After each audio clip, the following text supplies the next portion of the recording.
Good morning বন্ধুরা। এখন সময় হচ্ছে সকাল 10টা। তো আমি ঘুম দিয়ে উঠেছি আজকে অনেক সকালে। উঠে বাসি কাজ সেরে, কাজকর্ম সেরে, কিছুটা সেলাই করে আমি রান্নায় চলে এসেছি। তো ভাবলাম আজকে সকাল দিয়ে তো ভিডিও করিনি, তো এখন একটু রান্নার ভিডিও করি, দেখি কতটুকু দেখাতে পারি। তো ভিডিওটি দেখো। প্রথমে আমি মাছটাকে ভালো করে ধুয়ে নিয়েছি। এটা হচ্ছে ট্যাংরা মাছ। ভালো করে ধুয়ে আমি মাছটাকে নুন হলুদ মাখিয়ে কড়াইতে ভেজে নিচ্ছি। আর আজকে মাছটায় মশলা দেবো আদা, পেঁয়াজ, 2 কোয়া রসুন, টমেটো। যেহেতু এটা ট্যাংরা মাছ, এটা মাংসের মতন করে রানলে বেশি ভালো লাগে, কিন্তু আমি একটু ঝোল করব, কারণ বেশি কিছু করব না। তার জন্য একটু ভাবলাম ঝোল করব না কষা কষা করব। তো ভাবলাম না, এটা এই মাছে বেশি ঝোল রাখলে না খাওয়া যাবে না। তো দেখো আমি মাছগুলোকে ভেজে নিচ্ছি। আর ভেজে নেওয়ার পরে মাছটা আমি কীভাবে রান্না করি তোমরা আমার সাথে থাকো। তো দেখো মাছগুলোকে আমি ভেজে নিচ্ছি। মাছগুলো একটু ভালো করেই ভাজতে হবে, যেহেতু এটা ট্যাংরা মাছ। মানে জ্যান্ত মাছ একটু কম ভাজলেও হয়, কিন্তু সমুদ্রের মাছ একটু বেশি ভাজতে হয়। তো মাছটাকে ভেজে রেখে আমি এখানে বেশি করে একটু আলু দিয়েছি। তো আলুটাকেও আমি লাল লাল করে ভেজে নিচ্ছি। নিয়ে ওর মধ্যে টমেটো, লঙ্কা, আদা, পেঁয়াজ আর হচ্ছে গিয়ে রসুন, 2 কোয়া 3-4 কোয়া রসুন দিয়েছি। দিয়ে এটাকে ভালো করে আমি ভালো করে নাড়াচাড়া করে কষিয়ে নেব। আর দেবো জিরে গোলমরিচ বাটা। কিন্তু আমার জিরে গোলমরিচটা এটা কষাতে কষাতে জিরে গোলমরিচটা বেটে নেব।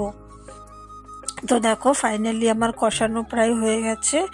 আর এবারে আমি এটাকে আরেকটু কষাতে হবে, কারণ এখনও কষানোটা কমপ্লিট হয়নি।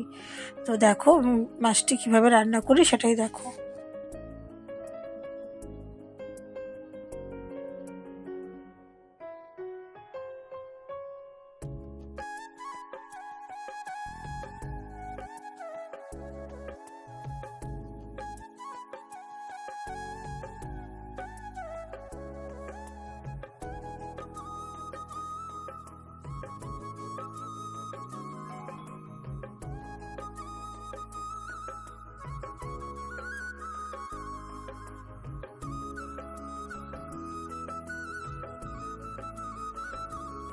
তো মাছের তরকারিতে আমি জল দিয়ে এবার মাছের তরকারিটাকে ঢেকে দেবো।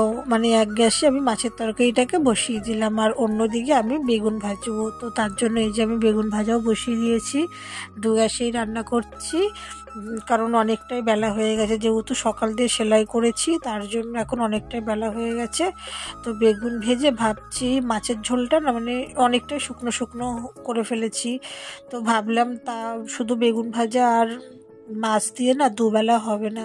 আর আমি যেহেতু একবেলায় বেশিরভাগ রান্না করে রাখি, কারণ ওবেলা না ভালো লাগে না, মানে এতটাই বেলা হয়ে যায়, 3টে, 3:30, 2:30 বেজে যায়। তারপরে আর রান্না করতে ভালো লাগে না বিকেলে আবার। তো ভাবলাম তাহলে একবারে আমি ডালটাও করে নিই। তো দেখো ফাইনালি আমি ডালটাও করে নিয়েছি। ডালটা গ্যাসে বসিয়েছিলাম, তো আবার ভাবলাম না থাক, বাইরে কাঠটা আছে, কাঠের জালেই করে নিই। বুঝতেই তো পারছো মধ্যবিত্ত ঘরের সংসার, যেটুকু বাঁচানো যায়। তার জন্য আবার আমি এদিকে ডাল করে কাঠের উনুনে ভাত করে ফেলেছি।